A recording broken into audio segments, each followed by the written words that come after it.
अवधूत गीता अध्याय 3 असीम आत्मा। अध्याय 2 का अंत इस घोषणा के साथ हुआ कि योगी परम आत्मा को प्राप्त करता है, न प्रयास से, न साधना से, न किसी मार्ग से, बल्कि केवल पहचान, रिकग्निशन से।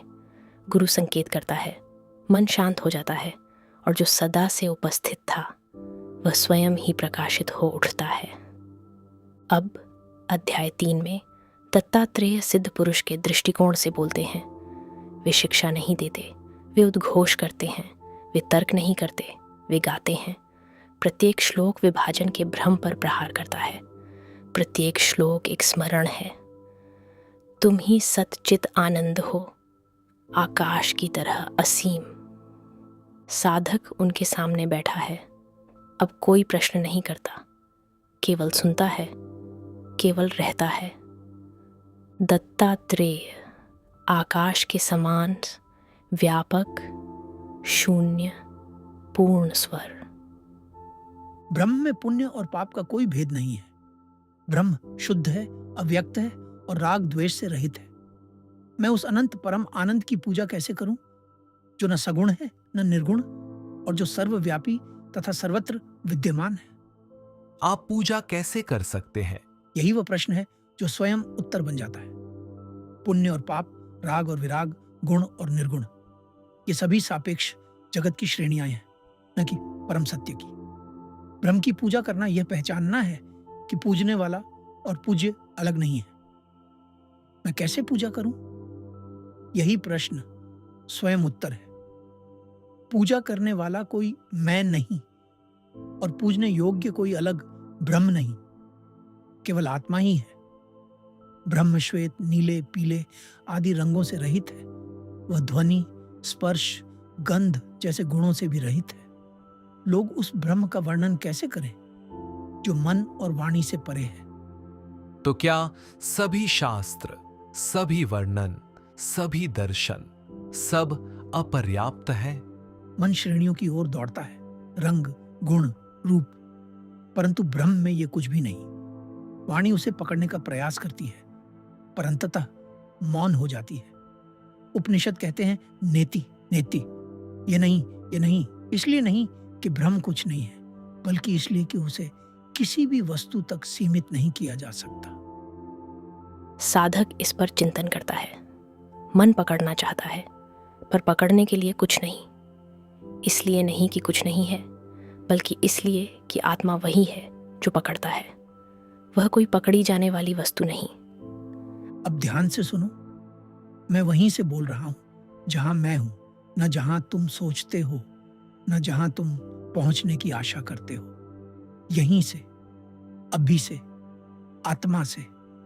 मैं कैसे कह सकता हूं कि ब्रह्म में इच्छा है या वह इच्छा रहित है? मैं कैसे कह सकता हूं कि वह आसक्त है या अनासक्त? मैं कैसे कह सकता हूं कि वह असत्य है या निरर्थक है? मैं सत चित आनंद हूं, आकाश के समान असीम। मैं सच्चित आनंद हूं। आप बार बार यही कहते हैं। क्योंकि मन भूल जाता है, मन फिर से अलगाव के स्वप्न में गिर जाता है। इसलिए मैं इसे दोहराता हूं, अपने लिए नहीं, तुम्हारे लिए, उस व्यक्ति के लिए जो अभी भी स्वयं को साधक मानता है। यह अध्याय 3 की पहली महान घोषणा है। आत्मा सभी विशेषणों से परे है। तुम यह नहीं कह सकते कि वह यह है या वह है। तुम यह भी नहीं कह सकते कि वह यह नहीं है या वह नहीं है। आत्मा के बारे में हर कथन एक सीमा है। एकमात्र उपयुक्त कथन मौन है, या यदि वह संभव न हो तो यह कहना कि वह क्या नहीं है, और अंततः यह पहचान, मैं वही हूं। मैं कैसे कह सकता हूं कि ब्रह्म अद्वैत है या द्वैत? मैं कैसे कह सकता हूं कि वह नित्य है या अनित्य? मैं सच्चित आनंद हूं, आकाश के समान असीम। ब्रह्म न स्थूल है न सूक्ष्म, न वह प्रकट होता है न लुप्त होता है। वह आदि, मध्य और अंत से रहित है। ब्रह्म में न ऊंच नीच है। वास्तव में मैं सत्य, परम सत्य का उद्घोष कर रहा हूं। मैं सत चित आनंद हूं, आकाश के समान असीम। अब मैं उन सब का निषेध करूंगा जिन्हें सोचा जा सकता है, इसलिए नहीं कि वे वास्तविक नहीं हैं, बल्कि इसलिए कि वे तुम नहीं हो। मैं न मन हूं, न बुद्धि, न अहंकार हूं, न विचार, न कान हूं, न जीभ, न नाक हूं, न आंख। मैं सच्चित आनंद हूं, आकाश के समान असीम। मन भी नहीं। मन एक वस्तु है, तुम उसे देखते हो, तुम उसके विचारों, भावनाओं और निरंतर चलने वाली धारा को साक्षी भाव से देखते हो। जिसे तुम देख सकते हो वह तुम नहीं हो। मैं न करता हूं, न भोगता। मैं परिवर्तन और अपरिवर्तन दोनों से परे हूं। मैं न स्थूल हूं, न सूक्ष्म। मैं सत चित आनंद हूं, आकाश के समान असीम। मैं न निराकार हूं, न साकार। मैं न गुणयुक्त हूं, न निर्गुण। मैं न अस्तित्व हूं, न अनस्तित्व। मैं सत चित आनंद हूं, आकाश के समान असीम। ये क्रमिक निषेध है। हर विचार, हर अवधारणा, हर श्रेणी एक वस्तु है, आत्मा विषय है। उसे इनमें से किसी से भी पकड़ा नहीं जा सकता। इसलिए दत्तात्रेय हर उस चीज का निषेध करते हैं जिसे सोचा जा सकता है, और अंत में केवल विचारक बचता है, वह चेतना जिसमें सभी विचार प्रकट होते हैं। मैं न झाता हूं, न झे। मैं प्रकट और अप्रकट दोनों से परे हूं। मैं तीन अवस्थाओं, जागृत, स्वप्न, सुषुप्ति और चौथी तुरीय अवस्था से भी परे हूं। मैं सत चित आनंद हूं, आकाश के समान असीम। हे प्रिय, मैं न अगम्य हूं, न बुद्धि से परे। मैं न इंद्रियों से अप्राप्य हूं, न दृष्टि से अदृश्य। मैं न दूर हूं, न दृष्टि से अगोचर। मैं सत चित आनंद हूं, आकाश के समान असीम। अब इसे सुनो, ज्ञान स्वयं अग्नि है। मैं वह ज्ञान अग्नि हूं जो निष्पाप आत्मा के सभी पापों को नष्ट कर देती है। मैं वह ज्ञान अग्नि हूं जो निर्गुण आत्मा के सभी गुणों को भस्म कर देती है। मैं वह ज्ञान अग्नि हूं जो अबद्ध आत्मा के सभी बंधनों का विनाश कर देती है। मैं सत चित आनंद हूं, आकाश के समान असीम। ज्ञान की अग्नि, यह ज्ञान सूचना नहीं है, यह ज्ञान विश्वास नहीं है, यह प्रत्यक्ष अनुभूति है। जब तुम जान लेते हो कि तुम ही आत्मा हो, तब सभी पाप, सभी गुण, सभी बंधन केवल प्रकट रूप में दिखाई देते हैं। वे तुम्हें छूते नहीं, उन्होंने कभी छुआ ही नहीं। हे प्रिय, मैं न विचारों से रहित हूं और न ही विचारों सहित हूं। मैं न अलग हूं और न ही एकीकृत हूं। मैं न मन रहित हूं और न ही मेरे पास मन है। मैं सतचित आनंद हूं, आकाश के समान असीम। मेरे आत्म स्वरूप में न मोह है, न अमोह, न शोक है, न अशोक, न लोभ है, न अलोभ। मैं सच्चित आनंद हूं, आकाश के समान असीम। अब दत्तात्रेय तीन गुणों सत्व, रजस और तमस की चर्चा करते हैं जो प्रकट जगत की संरचना करते हैं। मैं कभी जन्म मृत्यु के निरंतर चक्र की लता से बंधा नहीं हूं। न संतोष का महान आनंद मुझ में है, न अज्ञान का बंधन। मैं सत चित आनंद हूं, आकाश के समान असीम। संसार की निरंतरता रजस का परिवर्तन है, मेरा नहीं। दुख की श्रृंखला तमस का परिवर्तन है, मेरा नहीं। सुख सत्व का परिवर्तन है, मेरा नहीं। मैं सच्चित आनंद हूं, आकाश के समान असीम। तो रजस तमस सत्व ये आत्मा में नहीं है। गुण प्रकृति के हैं, आत्मा के नहीं। रजस क्रिया उत्पन्न करता है, तमस जड़ता उत्पन्न करता है, सत्व सुख उत्पन्न करता है। पर आत्मा इन तीनों से परे है। वह गुणों की साक्षी है, उनका परिणाम नहीं। जब तुम स्वयं को आत्मा के रूप में जानते हो, तब गुणों का खेल तुम्हें प्रभावित नहीं करता। मैंने कभी कोई ऐसा कर्म नहीं किया जो दुख या पीड़ा उत्पन्न करे। मेरे पास कभी ऐसा मन नहीं था जो सुख दुख के स्पर्श से संचालित हो। मुझ में अहंकार का कोई स्रोत नहीं है। मैं सत्य चित आनंद हूं, आकाश के समान असीम। स्थिरता और गति, संदेह और निश्चय सब ब्रह्म में समाप्त हो जाते हैं। जागृत और स्वप्न अवस्थाएं, शुभ और अशुभ सब ब्रह्म में लीन हो जाते हैं। शक्ति और दुर्बलता, चल और अचल सब ब्रह्म में विलीन हो जाते हैं। मैं सत चित आनंद हूं, आकाश के समान असीम और अब अवर्णनीय। ब्रह्म न जाता है न झे। वह तर्क और कल्पना से परे है। वह वाणी, मन और बुद्धि की पकड़ से बाहर है। फिर मैं तुम्हें उस ब्रह्म परम सत्य के बारे में कैसे बताऊं? मैं सत चित आनंद हूं, आकाश के समान असीम। यदि आप बता नहीं सकते तो बोल क्यों रहे हैं? मैं ब्रह्म को किसी वस्तु के रूप में नहीं बता रहा।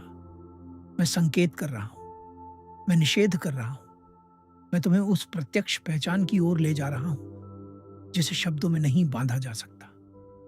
ज्ञानी शिक्षक ब्रह्म को बताने का प्रयास नहीं करता, वह केवल बाधाओं को हटाता है।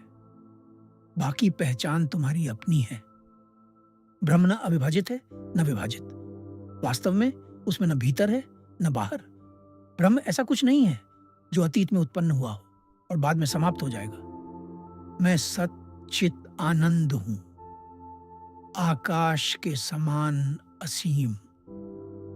जब मैं भीतर देखता हूं, कोई विभाजन नहीं पाता। जब मैं बाहर देखता हूं, कोई विविधता नहीं पाता। मेरे लिए भीतर और बाहर का भेद कैसे हो सकता है? मैं सत्य चित आनंद हूं, आकाश के समान असीम। अब दत्तात्रेय आकाश का उदाहरण देते हैं, वेदांत का प्रसिद्ध दृष्टांत जो आत्मा की एकता को स्पष्ट करता है। हृदय का आंतरिक आकाश और बाहरी आकाश एक ही है। फिर परमात्मा और जीवात्मा में कोई भेद कैसे हो सकता है? मैं सत चित आनंद हूं, आकाश के समान असीम। घड़े के भीतर का आकाश और बाहर का आकाश क्या वे एक ही हैं? घड़े का आकाश कक्ष के आकाश से भिन्न नहीं। कक्ष का आकाश विशाल आकाश से भिन्न नहीं। विभाजन पात्रों में है, आकाश में नहीं। इसी प्रकार शरीरों के बीच का भेद शरीरों में है, आत्मा में नहीं। मैं यह हूं या मैं वह हूं जैसे कोई भेद नहीं देखता। मैं यह मेरा शरीर है या वह तुम्हारा शरीर है, ऐसा कोई भेद नहीं देखता। मैं सत्य चित आनंद हूं, आकाश के समान असीम। यदि परम सत्य एक रस और पूर्णतः शुद्ध है, तो ब्रह्मा, विष्णु और शिव जैसे इतने देवता कैसे हो सकते हैं? या ब्रह्मलोक, स्वर्ग और पृथ्वी जैसे इतने लोक कैसे हो सकते हैं? मैं सच्चित आनंद हूं, आकाश के समान असीम। मैं कैसे कह सकता हूं कि परम सत्य यह नहीं है या वह नहीं है, कि वह अनंत है या सीमित है, कि वह निराकार है या साकार?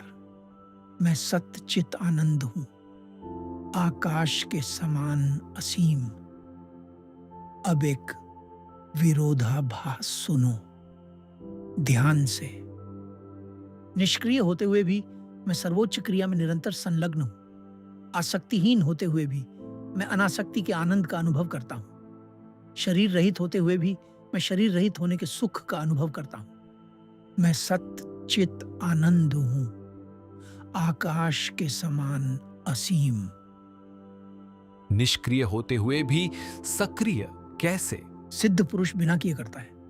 वह सूर्य के समान है, सब पर प्रकाश डालता है, सबको स्पर्श करता है, पर स्वयं अप्रभावित रहता है। वह दर्पण के समान है, सब कुछ प्रतिबिंबित करता है, पर स्वयं अपरिवर्तित रहता है। उसके कर्म स्वतः होते हैं, आत्मा से उत्पन्न होते हैं, अहंकार से नहीं। मेरे आत्म स्वरूप में न दुख और सुख का भ्रम है, न मैं करता हूं जैसी कोई भ्रांति। मैं सत चित आनंद हूं, आकाश के समान असीम।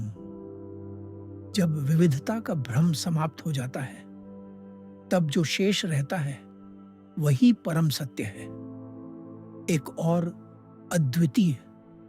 मैं सत चित आनंद हूं, आकाश के समान असीम। अब दत्तात्रेय हर उस श्रेणी का निषेध करते हैं जिनसे मन वास्तविकता को पकड़ने की कोशिश करता है। मेरे आत्म स्वरूप में लंबा या छोटा, चौड़ा या संकीर्ण, गोल या कोणीय, ऐसे कोई भेद नहीं है। मैं सतचित आनंद हूं, आकाश के समान असीम।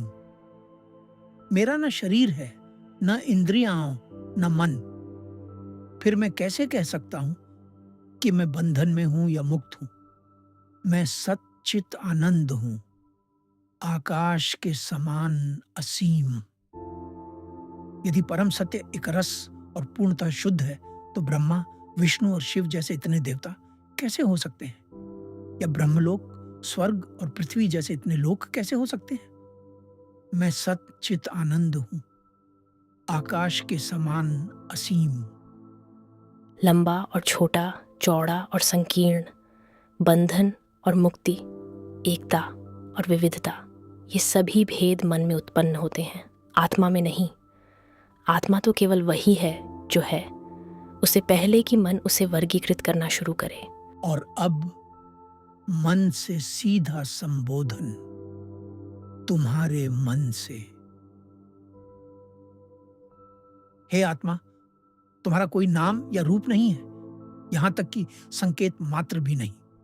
कोई भी ऐसी वस्तु नहीं है जो तुमसे भिन्न या अभिन्न हो। फिर हे निर्लज्ज मन, तुम क्यों शोक कर रहे हो?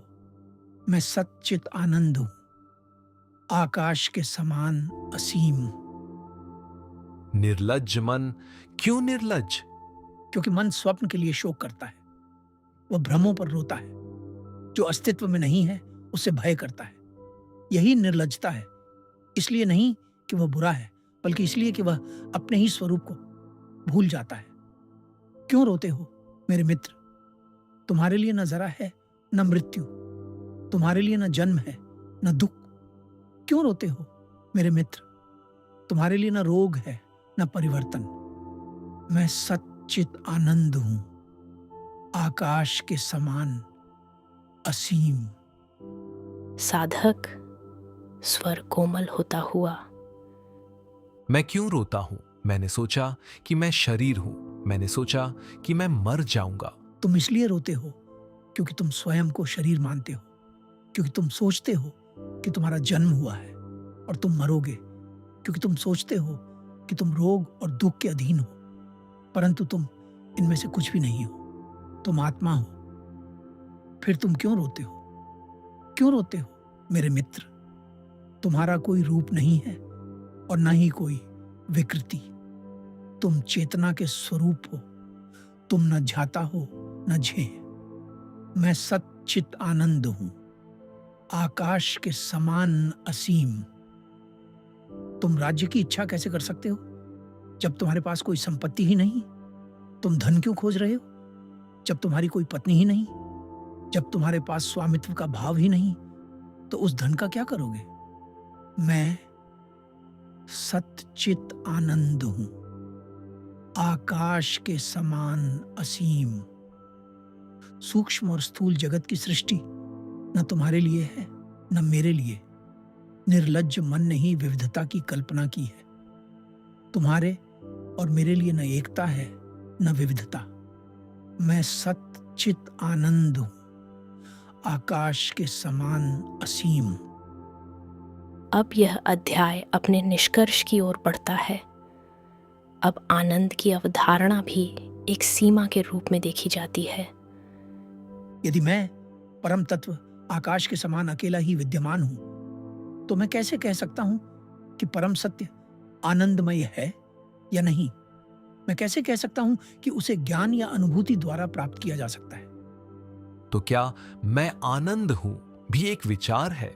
आत्मा उस प्रकार आनंदमय नहीं है जैसे कोई वस्तु मीठी होती है। वह स्वयं आनंद है। परंतु मैं आनंद हूं कहना भी एक द्वैत उत्पन्न करता है। कहने वाला और कहा गया आनंद। सर्वोच्च शिक्षा मौन है। उस अद्वैत चेतना का साक्षात्कार करो जो अग्नि और वायु, पृथ्वी और जल से रहित है। उस अद्वैत चेतना को जानो जो न चलायमान है न अचल। उस अद्वैत चेतना को जानो जो आकाश के समान व्यापक है। मैं न निराकार हूं न साकार। मेरा स्वरूप न शुद्ध है न अशुद्ध। मैं न सुंदर हूं न कुरूप। मैं वही परम सत्य हूं जो अपने ही स्वरूप में प्रकाशित होता है। और अब अंतिम उपदेश जो सब कुछ शून्य कर देता है। त्याग करो इस सांसारिक अस्तित्व का, और फिर उस त्याग का भी पूर्णतः त्याग कर दो। त्यागने या ग्रहण करने के अहंकारपूर्ण विचार को विष के समान छोड़ दो। तुम शुद्ध हो, सरल हो, स्थिर हो और अमर हो। त्याग का भी त्याग? अहंकार किसी भी चीज को अपना सकता है, यहां तक कि त्याग के विचार को भी। मैं संसार का त्याग कर रहा हूं, यह भी अहंकार ही है। सर्वोच्च त्याग संसार का त्याग नहीं, बल्कि यह पहचान है कि त्याग करने के लिए कोई अलग मैं है ही नहीं। तुम शुद्ध हो, सरल हो, स्थिर हो और अमर हो। तुम सदा से ऐसे ही हो। साधक मौन में बैठा है। यह भ्रम का मौन नहीं है, यह पहचान का मौन है। ये वही मौन है जो आत्मा है। क्या तुम समझ गए? साधक लंबा विराम। समझने वाला कोई नहीं है, केवल आत्मा ही है और मैं वही हूं।